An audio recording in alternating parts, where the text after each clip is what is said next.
παρακαλώ. Ναι, γεια σας. Είμαστε πρόσκοποι και είμαστε μέλη της Δυνατότητας και θέλουμε να σας ενημερώσουμε για την ανακύκλωση. Εντάξει, εντάξει. Ναι, 5 λεπτά. Ναι, ησυχία, καλά.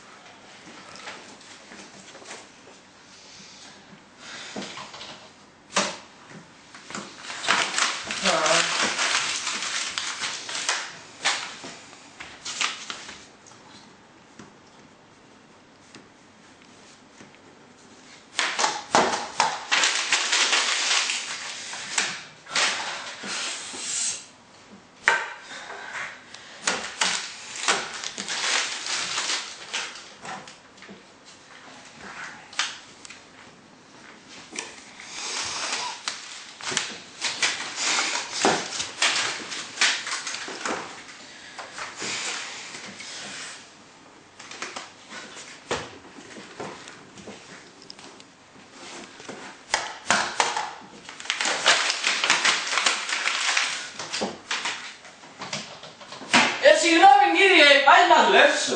Όχι να μ' ακούσεις. Έχεις πιο καλά του τζαμέ και βλέπω σε επί μίαν ώρα που ζήνεις χαρτιά χαμέ. Μπορεί να κάνεις το πράγμα να πιάσεις το χαρτί και να το πετάξεις στον τόπο που το ανοίγει. Μπορεί να πιάσεις το μεταλλικό πράγμα και να το βάλεις στη θέση που το ανοίγει. Το γράφει το τζαμέ. PMT. Πλαστικές μπουκάλες και δοχεία. Μεταλλικές συσκευασίες και χαρτόκουτα. Τόσο δύσκολο είναι να το καταλάβεις.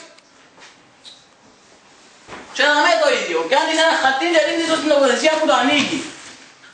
Το γράφει το χαρτί, χαρτώνει. Τόσο δύσκολο είναι. Όχι. Κάμετε κάτι, δεν τα βλέπετε χάμε. Ναι. Αμέ.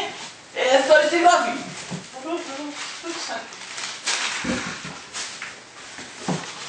Συγγνώμη. Σας ευχαριστώ.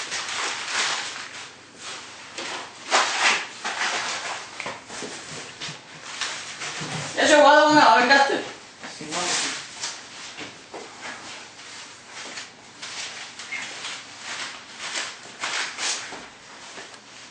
Αυτά είναι. Βλέπετε, δεν είναι καλύτερα τώρα.